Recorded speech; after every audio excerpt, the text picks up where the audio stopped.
Helen Yee here in downtown Miami, being joined by the one and only, the King of Cringe, also known as Humble Henry now, Henry Cejudo. Always great to see you, especially for Eagle FC Fight Week. Oh, of course, man. It's super cool, man. Look at the music, the vibes, the weather, the trees.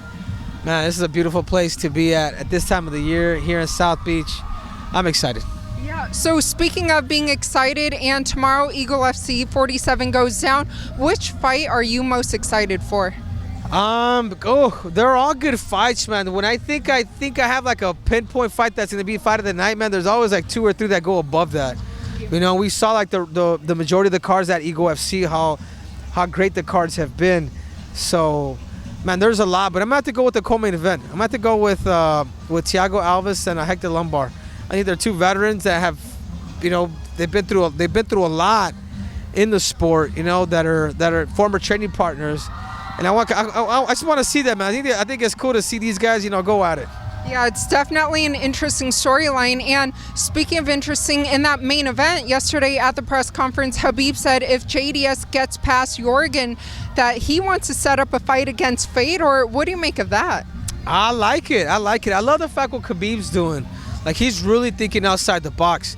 He's really going to be connecting the dots with a lot of these fighters, which is great, with different organizations from Bellator to the UFC to, with Eagle FC, with Bellator, PFL. You know, you got ONE FC. You know, you got great fighters from different parts of the world that are going to come together, and they're just going to start like, mixing and mingling, man, with promoters, and I think that just equals to more money.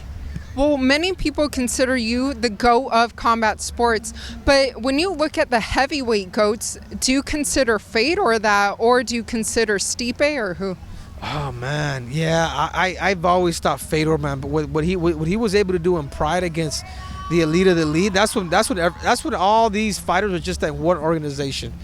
So I've always thought Fedor is still to this day probably the GOAT of the heavyweight division because of what he's done and who he's beaten.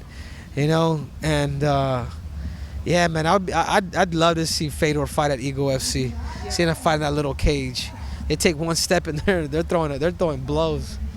Yeah, that would be really fun to watch. But all your fans, I know, can't wait to watch you get back in there.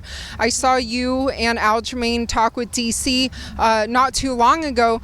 But I know you've been targeting Alex Volkanovski. But if you do come back to fight for the bantamweight title, and if you do win that title back, will you be just as fulfilled, even though it's not the featherweight title? No, I'm going after that featherweight title. Like getting the bantamweight title, that's just that's that stepping stone that I get up to what I really want.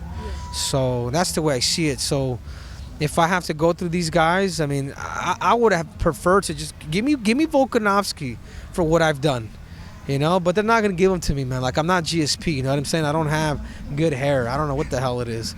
Oh, it's the hair, man. If I have to make it, have to do things like that, then that's what I have to do. If I have to capture and regain my belt and get it from that freaking Flavor stunt double and Aljamain Sterling, that's what I'll do. Well, that's what makes your legacy so great. And someone else who now will be inducted into the UFC Hall of Fame, Daniel Cormier, what do you make of his legacy and accomplishments? Oh, I think it's amazing, man. I was super happy for Daniel. Daniel has been such a great ambassador. He's grown so much. You know, Daniel wasn't always a guy that was really loved, like in wrestling. A lot of people like considered him a brat back in the day, like really, and I can tell him, because he knows that. And what he's been able to do, like switching up the role and, you know, commentating and coaching kids and, you know, doing things of that nature, man. I really commend him for what he's done, man. It's really put himself second, for once. And, you know, and I say it in a way because now it's all about the people for him now. And I admire that about Daniel. Well, he said recently that he feels if Charles fights Islam and if Charles does beat Islam, that he feels that could lure Khabib out of retirement. Do you agree with that? I don't think so. I don't think so. Khabib's done. There's such a contentment with him that I think he's really done. That would be a cool storyline. I would love for that to, you know, I would love for Islam to win, but if he didn't, that'd be cool, man. That'd be such a big fight, man.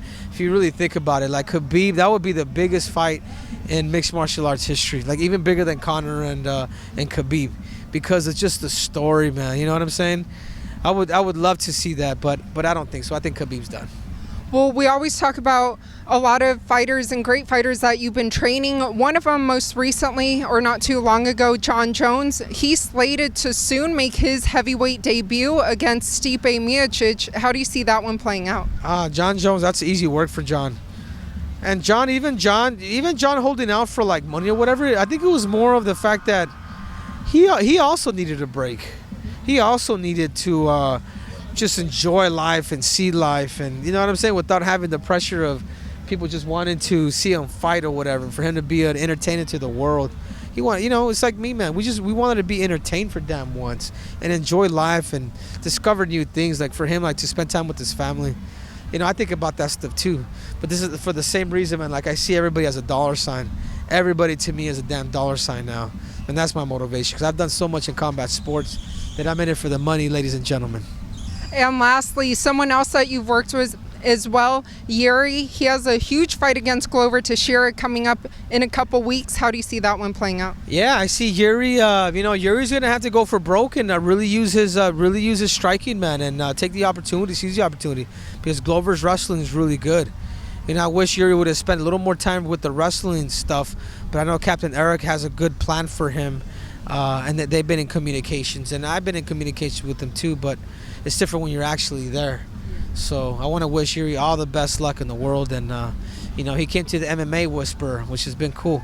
So hopefully he can go out there and win that title. And for all your fans who can't wait to see you come back and win your titles, what would you like to let them know? I'd like to let them know that you guys can all do me a favor and bend the knee to King Triple C.